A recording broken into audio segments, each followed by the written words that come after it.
Hello friends, hopefully आप सभी लोग अच्छे होंगे। इस वीडियो में, लास्ट वीडियो में हमने देखा P summable sequences of complex numbers वाला जो वेक्टर स्पेस था उस पे पी नॉर्म डिफाइन किया हमने, और जो bounded sequences of complex number वाला जो वेक्टर स्पेस था इस पे सुप्रीमम नॉर्म हमने डिफाइन किया। ये दो वेक्टर स्पेसेस किए और यहां से हमने नॉर्म डिफाइन किया, मतलब ये दोनों नॉन लीनियर स्पेस फॉर्म करते हैं विथ रिस्पेक्ट टू करेस्पॉन्डिंग जो हमने नॉर्म्स डिफाइन किए। ये भी जो दोनों स्पेसेस थे एलपी और एल इंफिनिटी, ये भी कॉम्प्लेक्स नंबर्स की सीक्वेंसेस के ही कलेक्शन होते हैं। तो यहां पे जो थोड़ा सा डिफाइन करने का तरीका था, एलपी क्या था, P summable sequences of complex numbers, और एल इंफिनिटी क्या था, bounded sequences of complex numbers का कलेक्शन। यहां पे तीन और, इस वीडियो में जो हम करेंगे, तीन और वेक्टर स्पेसेस और उन पे नॉर्म्स, मतलब वो नॉर्म लीनियर स्पेसेस फॉर्म करेंगे। और ये भी तीनों क्या होते हैं, कॉम्प्लेक्स नंबर्स के सीक्वेंसेस का कलेक्शन होते हैं। ये थोड़े स्पेशल टाइप के हैं, C0 और C00। ये तीन अलग अलग वेक्टर स्पेसेस होते हैं। ये तीनों क्या है, कॉम्प्लेक्स नंबर्स के सीक्वेंसेस के ही कलेक्शन से। क्राइटेरिया थोड़ा अलग अलग हो जाता है। इसमें से थोड़ा कम क्वेश्चन बने हैं, मतलब मैं गेट की बात बोलूं, होम एग्जाम्स में तो प्रूफ आता भी है। तो इसमें जो बनता है ज्यादातर आप देखेंगे गेट में या तो C0 आया है कभी कम, और या तो C, ठीक है। तो ये थोड़े कम है, कम इसमें गेट में क्वेश्चंस बनते हैं, बट बने हैं, ऐसा मैं नहीं बोल रहा हूं कि बिल्कुल नहीं। तो इंपॉर्टेंट ये भी वेक्टर स्पेसेस और not as a norm linear spaces, ठीक है। चलिए वन बाय वन मैं सबको बता देता हूं। ये जो C है, देखिए complex number, set of complex numbers के लिए मैं ये नोटेशन यूज करता हूं, ठीक है ना, ये स्टैंडर्ड नोटेशन है। यहां पे केवल मैंने C लिखा है, C0 लिखा है और C00। ये जो C होता है ये क्या होता है, कॉम्प्लेक्स नंबर्स की उन सीक्वेंसेस का कलेक्शन जो कि कन्वर्जेंट होती है, मतलब कन्वर्जेंट कॉम्प्लेक्स नंबर्स की सीक्वेंसेस का ये कलेक्शन होता है। C00 क्या है, ये जो होता है C0, इसका स्पेशल केस है। इसमें क्या होती है, ये भी कलेक्शन है कॉम्प्लेक्स नंबर्स के कन्वर्जेंट सीक्वेंसेस का, लेकिन वही सीक्वेंसेस इस C0 में आएंगे। ये जीरो रख दिया, मतलब यहां से नाम सजेस्ट करता है कि वो कॉम्प्लेक्स नंबर की सीक्वेंसेस जो कि जीरो पे कन्वर्ज करे। और ये C00 बड़ा स्पेशल है, इस पे भी क्वेश्चंस बने हैं गेट में। ये जो होता है ऐसे कॉम्प्लेक्स नंबर की सीक्वेंसेस का कलेक्शन है जिसमें केवल फाइनाइट टर्म्स ही नॉन जीरो होंगे, बाकी इनफाइनाइट नंबर ऑफ टर्म्स उन सीक्वेंसेस के जीरो होंगे। तो ये तीनों अलग अलग हैं, मैंने बता दिया। इन दोनों पे जो नॉर्म्स होते हैं सुप्रीमम नॉर्म होता है, ये आपको याद रखना। ये स्टैंडर्ड डिफाइंड नॉर्म्स है और जो क्वेश्चंस बनेंगे यही से बनते हैं। जैसे एलपी पे पी नॉर्म, एल इंफिनिटी पे सुप्रीमम नॉर्म, C और C0 पे भी सुप्रीमम नॉर्म आता है। सुप्रीमम नॉर्म का नोटेशन ये होता है ना, मतलब ये नॉर्म इंफिनिटी। तो C और C0 पे सुप्रीमम नॉर्म, C00 पे सुप्रीमम नॉर्म और इसके साथ साथ P नॉर्म भी होता है। तो दोनों नॉर्म्स यहां पे होते हैं, ठीक है। चलिए, तो ये है आपका, मैंने पूरा बता दिया। इस वीडियो में जो करने वाले हैं हम लोग C0, C00 और इन पे जो नॉर्म्स होते हैं, ठीक है। एक बार में मैंने बताया, अब आप एक बार इसको नोट्स के पॉइंट ऑफ व्यू से देख लीजिए और इसको नोट कर लीजिए। पहला क्या है, मैंने बोला C, ये convergent sequences of complex numbers का कलेक्शन होता है। ये वेक्टर स्पेस फॉर्म करता है विद रिस्पेक्ट टू, जैसे यूजुअल कॉम्प्लेक्स नंबर्स को ऐड करते हैं और स्केलर मल्टीप्लिकेशन। तो consider the vector space C of all convergent sequences of complex numbers over the field of complex numbers, ठीक है। तो C क्या है, convergent sequences of complex numbers का कलेक्शन है। अब इसका कोई भी एलिमेंट लेते हैं, इस पे जो नॉर्म डिफाइन करते हैं सुप्रीमम नॉर्म, यही सुप्रीमम नॉर्म है जो एल इंफिनिटी में था। इंडिविजुअल सीक्वेंस के एलिमेंट्स का मॉडुलस लेते जाइए, सेट बनाइए सुप्रीमम। तो ये सुप्रीमम नॉर्म जो है यहाँ पे नॉर्म होता है और इसी के रिस्पेक्ट में ये जो है नॉर्म लीनियर स्पेस फॉर्म करता है। क्लियर। चलिए, C0 जो है, मैंने बोला था कि इसमें वो कॉम्प्लेक्स नंबर की सीक्वेंसेज आएंगी जो कि कन्वर्जेंट तो होती हैं बट कन्वर्ज करेंगी जीरो पे। तो ये मैंने देखिए C00 of C0 is set of all sequences of complex number which converges to 0। ठीक है ना, ये वेक्टर स्पेस फॉर्म करता है over the field of complex numbers. यहाँ पे भी जो नॉर्म होता है C0 पे, वो भी नॉर्म सुप्रीमम नॉर्म होता है। तो सुप्रीमम नॉर्म इसके रिस्पेक्ट में ये नॉन लीनियर स्पेस फॉर्म करता है। C00 पे आते हैं। C00 पे मैंने बोला इसमें फाइनाइटली मेनी टर्म्स ही नॉन जीरो होंगे, बाकी सबके सब जीरो होंगे। तो consider the vector space C00 of all sequences of complex numbers which have only finitely many non zero components over C। तो फाइनाइटली मेनी नॉन जीरो होंगे, बाकी सबके सब जीरो होंगे। तो C00 में क्या होगा, कॉम्प्लेक्स नंबर्स की वो सीक्वेंसेस सच दैट, ये देखिए एक फाइनाइट नेचुरल नंबर मिल रही है, उसके आगे जो भी नेचुरल नंबर लेंगे उसके करेस्पॉन्डिंग सीक्वेंस का एलिमेंट जीरो होता है। मतलब फाइनाइट एलिमेंट्स ही इसमें नॉन जीरो हो सकते हैं।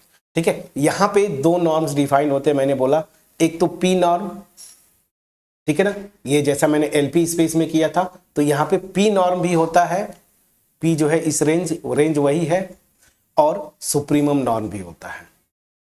ठीक है, तो ये तीनों स्पेसेस जो थी C0 C00 इंपॉर्टेंट है, तीनों को मैंने बताया।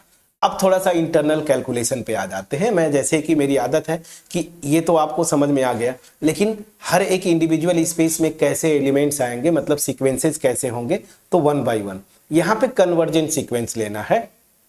तो एक आसान सा एग्जाम्पल, कॉम्प्लेक्स नंबर में आपने कॉम्प्लेक्स एनालिसिस में पढ़ा है कि अगर Zn एक सीक्वेंस लेता हूं कॉम्प्लेक्स नंबर्स की, ठीक है ना, n इक्वल टू 1 से इंफिनिटी, जहां पे Zn क्या है, xn plus i y n। ठीक है, तो ये जो सीक्वेंस है ये कन्वर्ज करेगी एक complex number z equal to x plus i y। If and only if theorem है, इंडिविजुअल कंपोनेंट ये xn जो है ना, ये एज ए रियल सीक्वेंस हो जाएगी, ये कन्वर्ज कर जाए इस x पे, और यहां पर इमेजिनरी पार्ट वाली जो सीक्वेंस बनेगी yn, वो कन्वर्ज कर जाए इस y पे। तो क्या बोलने का मतलब है, कॉम्प्लेक्स नंबर की सीक्वेंस है, लिया आपने, रियल पार्ट वाली जो है ना उसकी एक सीक्वेंस बना लीजिए, ये रियल नंबर की सीक्वेंस होगी। उसी तरीके से इमेजिनरी पार्ट को लेके एक सीक्वेंस बना लीजिए रियल नंबर्स की। ठीक है, अब अगर ये xn x पे कन्वर्ज करती है, yn जो सीक्वेंस बन रही है ये y पे कन्वर्ज करती है, तो ओरिजिनल जो कॉम्प्लेक्स नंबर की सीक्वेंस है वो ये x प्लस आई वाई पे कन्वर्ज करती है, और if and only if result होता है। तो इस रिजल्ट का अगर हेल्प लेंगे तो मैं आगे जो एग्जांपल कंस्ट्रक्ट करने जा रहा हूं वो आपको समझ में आएगा। तो C में कैसे एलिमेंट्स होंगे, कन्वर्जेंट सीक्वेंसेस का। तो मैं यहां पे दो सीक्वेंसेस लेता हूं, एक देखिए xn, ठीक है ना, जहां पे मैं xn को ले लेता हूं, फॉर एग्जांपल एक आसान सा एग्जांपल ले लेता हूं 1 बाई n प्लस 1i। ठीक है ना, ये एक सीक्वेंस, और यहां पे एक सीक्वेंस मैं ले लेता हूं xn n equal to 1 to infinity. यहां पे सीक्वेंस ये लिया, इसका nth एलिमेंट जो है 1 by n plus 1 by n square into I. ठीक, दो सीक्वेंसेस लिया मैंने।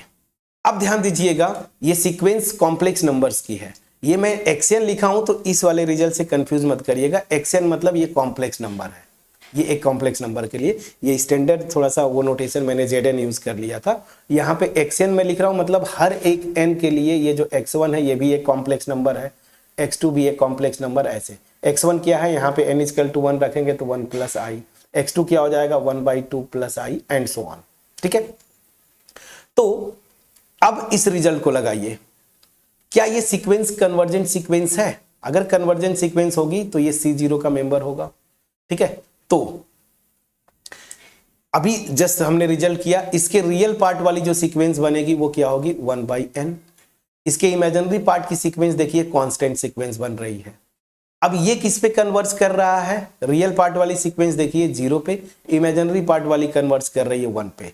तो ये ओरिजिनल सीक्वेंस किस पे कन्वर्ज करेगी, जिस पे रियल पार्ट वाली कर रही है वो, प्लस जिस पे इमेजिनरी पार्ट वाली कर रही है इंटू आई। मतलब ये जो सीक्वेंस मैंने लिया जिसका nth टर्म ये है, ठीक है, ये sequence of complex number converge करती है, और किस पे कन्वर्ज करेगी 0 प्लस आई। इसको आप लिख दीजिए 0 प्लस आई, मतलब ये कन्वर्जेंट सीक्वेंस हो गई। तो ये सीक्वेंस जो है मेरी इस C का मेंबर हो गया। उसी तरीके से इंडिविजुअली इसका रियल पार्ट ये ले लीजिए, ये 0 पे कन्वर्ज करती है, इमेजिनरी पार्ट वाली सीक्वेंस ये ले लीजिए, ये सीक्वेंस जो है 0 पे कन्वर्ज करती है, तो ओरिजिनल सीक्वेंस 0 + 0 आई, मतलब ये 0 पे कन्वर्ज करती है। तो दोनों सीक्वेंसेस जो है सी के मेंबर्स हैं। ठीक है, अब चलिए, ये पार्ट तो आपको समझ में आ गया होगा। ठीक है, अब रही बात नॉर्म निकालने की, कि यहां पे जो नॉर्म है सुप्रीमम नॉर्म है, तो इस सुप्रीमम नॉर्म को आप कैसे निकालेंगे। ठीक है ना, सुप्रीमम नॉर्म को कैसे यहां पे इवैल्यूएट करेंगे। तो चलिए इसको करने की कोशिश करते हैं। सुप्रीमम नॉर्म क्या है, इंडिविजुअल टर्म्स का मॉडुलस और उसके बाद फिर जो है उसका सुप्रीमम। मैं किसी एक का ये निकाल दूं, ये वाला थोड़ा इजी पड़ता, बट ठीक है मैं पहले वाले को कर देता हूं। मैं क्या करूंगा, अगर यही सीक्वेंस है मेरी, मतलब ये सी का मेंबर है, तो इसका नॉर्म निकालना है, इसको मैं x लिख देता हूं, यही मेरी सीक्वेंस है।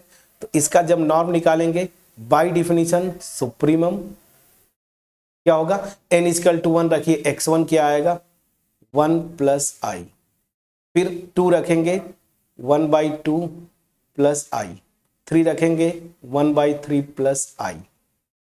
ठीक है ना, इस तरह से ये चलता जाएगा। ठीक है, लेकिन हमें क्या करना है, सुप्रीमम में हर एक टर्म का मॉडुलस, ये देखिए हर एक टर्म का मॉडुलस ना, ये ऐसे, इसी का सुप्रीमम जो आएगा वही मेरा नॉर्म हो जाएगा। तो सुप्रीमम ये हो जाएगा मेरा √2 √1 का स्क्वायर + 1 का स्क्वायर, ये हो जाएगा √1/4 + 1। ठीक है, फिर ये हो जाएगा √1/9 + 1। ठीक है, फिर ये हो जाएगा √ ऐसे ही बढ़ता जाएगा 1/4 आएगा, मतलब 16 + 1। ठीक है, डॉट डॉट डॉट। अब इसका सुप्रीमम आपको निकालना है। ठीक, तो सुप्रीमम क्या होगा, आप देख रहे हैं ना, पहली चीज कि ये पैटर्न जो बन रहा है इस टाइप का है, √1/n² + 1 ना। अगर इसका जनरल टर्म का अगर मॉडुलस लेंगे तो रियल पार्ट का स्क्वायर प्लस इमेजिनरी पार्ट का स्क्वायर, ये बन रहा है, वही तो मैं लिखा हूं देखिए इंडिविजुअली। ठीक, तो मैं देख रहा हूं कि n को बढ़ाऊंगा ना, तो ये वाली क्वांटिटी इंडिविजुअली, ये वाली क्वांटिटी, इसकी अगर मैं बात बोलूं, ये क्वांटिटी डिक्रीज करेगी, मोनोटोनिक डिक्रीजिंग है ना। ठीक है, तो दैट मीन्स क्या हुआ, सबसे बड़ी वैल्यू n = 1 पे आएगी, फिर 2 3 4 रखते जाएंगे, नीचे स्क्वायर है 2 का स्क्वायर देखिए 1/4, फिर दिस, तो मतलब क्या हुआ कि ये डिक्रीज करती जाएगी, मतलब इधर से आगे की तरफ बढ़ रहे हैं, डिक्रीज करेगी, n टेंड्स टू इन्फिनिटी लगाएंगे तो ये √1 मतलब 1 हो गया। तो सबसे बड़ी वैल्यू मेरी क्या आ रही है, यही आएगी, तो सुप्रीमम क्या हो जाएगा √2। तो अगर मैं ये सीक्वेंस लेता हूं और ये सीक्वेंस इस वेक्टर स्पेस की एक एलिमेंट है, और जो मैंने नॉर्म डिफाइन किया, तो एज अ वेक्टर इस सीक्वेंस को अगर मैं x लिखता हूं तो इसका नॉर्म क्या आएगा √2। समझ में आ गया, प्लीज बोलिएगा। सेम, अब अगर ये इंडिविजुअली समझ में आ गया तो ध्यान दीजिए, C0 क्या था, वो कॉम्प्लेक्स नंबर की सीक्वेंसेस का कलेक्शन जो कि 0 पे कन्वर्ज करे। तो यहां पे ध्यान दीजिए, ये जो सीक्वेंस मैंने पहला वाला लिया है, ये कन्वर्ज कर रहा है 0 + i मतलब i पे, तो इसका मतलब क्या, ये सीक्वेंस जो है मेरी C0 का मेंबर नहीं हुआ। ये देखिए C0 मतलब यहां पे वही सीक्वेंसेज आएंगी कॉम्प्लेक्स नंबर्स की जो कन्वर्ज करें लेकिन 0 पे कन्वर्ज करें। ठीक है, तो यहां पे ये नहीं आएगा। हाँ, ये देखिए, ये जो सीक्वेंस मैंने लिया था ये 0 पे कन्वर्ज कर रही थी, मतलब ये C0 का मेंबर हो गया, तो ये C0 का भी मेंबर है। तो यहां से आपने क्या देखने को मिला, ये दोनों जो सीक्वेंसेज है C के मेंबर्स हैं, लेकिन इसमें ये वाली सीक्वेंस C0 की मेंबर है, ये वाली नहीं है। दैट मीन्स क्या हुआ, एज अ सेट आप देखेंगे ना, तो मेरा C0 जो है ना वो इनफैक्ट प्रॉपर सबसेट है किसका, C का। ऐसे सीक्वेंस बना सकते हैं आप ना, C0 प्रॉपर सबसेट है। चूंकि दोनों वेक्टर स्पेसेस हैं, तो C0 जो है इस C का सब स्पेस हो गया। ये भी क्लियर है। तो ये एनालाइज करना आपका ड्यूटी है, जो मुझे याद आता है मैं बता दिया आपको। ठीक है, इंटरनल कैलकुलेशन कैसे नॉर्म निकालते हैं, ये भी चीजें आपको क्लियर होनी चाहिए। अब चलिए C00 जो बचा, इसका तो मैंने बता ही दिया ना, ये वाला काउंटर यहाँ पे ये वाला एग्जाम्पल काम कर गया। तो सारी चीजें यहाँ पे भी नॉर्म अगर निकालना है तो उस तरीके से आप निकाल ले जाएंगे। अब आते हैं ये जो बचा C00। ठीक, C00 में कैसी सीक्वेंसेज आएंगी, जिसमें फाइनाइट टर्म्स नॉन जीरो हैं, बाकी सबके सब जीरो हैं। तो एक एग्जांपल मैं ले लेता हूं, एक सीक्वेंस जैसे कॉम्प्लेक्स नंबर्स की मैं आसान लूंगा ताकि आपको एक्सप्लेन कर पाऊं। मान लीजिए 1 + 0 आई, ठीक है ना, फिर 2 + 0 आई, इसी तरीके से 3 + 0 आई, ठीक है। मैं 3 टर्म्स ही 0 लिया, इसके आगे सब के सब 0 होंगे, इसके आगे सब के सब टर्म्स क्या होंगे, 0 0। यही बोला है ना कि finitely many terms non zero हो सकते हैं, बाकी इसके आगे के सब 0 हो जाएंगे। मैं समझा पाया कि नहीं? तो ये सीक्वेंस जो है ऑब्वियस सी बात है C00 का मेंबर हुआ, ठीक। तो इसमें ये C00 में इस तरह के ही सीक्वेंसेज आएंगे जिसमें फाइनाइट टर्म्स में भी 1000 टर्म तक नॉन जीरो हो, बाकी उसके आगे सब के सब 0 होंगे, लेकिन दिखेगा ऐसा ही पैटर्न, फाइनाइट नॉन जीरो, बाकी सब 0, ठीक। अब यहां पे क्या है, यही मैं सीक्वेंस लेके दोनों नॉर्म को कैलकुलेट कर देता हूं। पी नॉर्म, पी आप फिक्स रखिए, मान लीजिए पी को मैंने 2 ले लिया, ठीक, सीक्वेंस मैंने यही लिया, तो नॉर्म का डिफिनीशन जो है देखिए ये है। तो क्या करना है आपको, सबसे पहले मॉड x1 निकालिए, फिर मॉड x2 निकालिए, फिर मॉड x3 निकालिए, और इसके बाद चूंकि 3 टर्म्स ही नॉन जीरो हैं, बाकी सबका मॉडुलस निकालेंगे वो 0 हो जाएगा, तो हमें कोई टेंशन नहीं है, ठीक है ना। तो ये सब के सब 0 आएंगे, आगे मैंने लिख दिया सबका मॉडुलस 0। p = 2 लिया है यहाँ पे, तो इन सब का स्क्वायर करना पड़ेगा, सबका स्क्वायर कर दीजिए, इस तरह से सबका आगे सब 0 होंगे। ये सम निकाल लीजिए, जो सम आएगा उसके पावर 1/p मतलब 1/2। नॉर्म निकालने का तरीका मैं बता रहा हूं। अगर सीक्वेंस मैंने यही लिया है x, जो ऊपर एग्जांपल में ये वाली सीक्वेंस लिया, मतलब ये एक एलिमेंट है C00 का, तो इसका नॉर्म क्या होगा, p नॉर्म मैं निकाल रहा हूं, और यहाँ पे p मैंने 2 लिया तो 2 नॉर्म सेकेंड ना, क्या हो जाएगा, चलिए। तो अल्टीमेट ये स्क्वायर रूट है, ये मॉड x1 का स्क्वायर, मॉड x1 क्या होगा, अंडर रूट में 1 का स्क्वायर प्लस 0 का स्क्वायर मतलब 1, और 1 का स्क्वायर 1 ही होता है, प्लस x2 इसका स्क्वायर, तो 2 का स्क्वायर करेंगे 4 + 0, तो अल्टीमेट ये मेरा 2 आ गया, ठीक है। ये समझ में आ गया कि नहीं, 2 आ गया। अब 2 का स्क्वायर करेंगे तो 4, उसी तरीके से इसका मॉडुलस निकालेंगे तो अंडर रूट 9 मतलब 3, और यहां पे 3 का स्क्वायर कर देंगे तो 9, और इसके आगे सारे टर्म्स 0 हैं, ये देखिए। तो क्या हो गया, स्क्वायर रूट में ये देखिए 9 और +4 13 + 1 14, कैलकुलेशन चेक करिएगा। तो अगर मैं ये सीक्वेंस लेता हूं, मतलब एक एलिमेंट लेता हूं C00 का, और यहां पे अगर p नॉर्म मैं लेता हूं और p = 2 पर्टिकुलरली मैंने लिया, तो इसका नॉर्म क्या होगा, √14। सेम सीक्वेंस लिया, सुप्रीमम नॉर्म पे आते हैं। सुप्रीमम नॉर्म तो आसान है, सेम सीक्वेंस लिया, इसका सुप्रीमम नॉर्म, तो क्या हो जाएगा, सुप्रीमम मॉड x1, देखिए डिफिनीशन जो है, comma mod x2, comma mod x3, comma, और इसके आगे सब के सब मॉडुलस 0 होंगे, तो मैं कैलकुलेशन एफर्ट कम कर दिया, सब 0 0 लिख दिया। अभी मॉडुलस आपने ऊपर निकाला, ये सब देखिए, मॉड ये निकाला था आपने, इसका मॉड लेंगे 1, इसका मॉडुलस 2, इसका मॉडुलस 3, तो 1 2 3 आए, तो ये हो जाएगा सुप्रीमम 1 2 3, और बाकी सब 0 0, तो इसका सुप्रीमम क्या हो गया, ठीक है। चलो, तो ये हो गया नॉर्म। तो सुप्रीमम नॉर्म सेम सीक्वेंस का निकाला आपने तो 3 आया, लेकिन और p नॉर्म निकाला, p को 2 लेके सेम सीक्वेंस का, तो वो क्या आ गया, √14। तो ऐसे आप नॉर्म इंडिविजुअली कैलकुलेट करते हैं इन नॉन लीनियर स्पेसेस में। मेरा बताने का मोटिव ये है कि पहली चीज की कॉन्सेप्ट आपका क्लियर हो जाए कि ये इंडिविजुअली वेक्टर स्पेसेस, इन पे नॉर्म्स कैसे हैं और नॉर्म कैसे निकालते हैं। जब तक ये इंटरनल कैलकुलेशंस नहीं आप समझेंगे फ्रेंड्स, मैं भी कभी स्टूडेंट रहा हूं, तो जब तक ये चीजें नहीं समझेंगे आप एक्चुअली जब काउंटर एग्जाम्पल गेट के क्वेश्चंस या कोई भी आप एंट्रेंस एग्जाम देते हैं, ठीक है ना, इवन नेट में भी सिलेबस है बट क्वेश्चन थोड़ा कम पूछते हैं, बट अगर आ गया तो काउंटर एग्जाम्पल कंस्ट्रक्ट करने के लिए ये समझ होनी जरूरी है।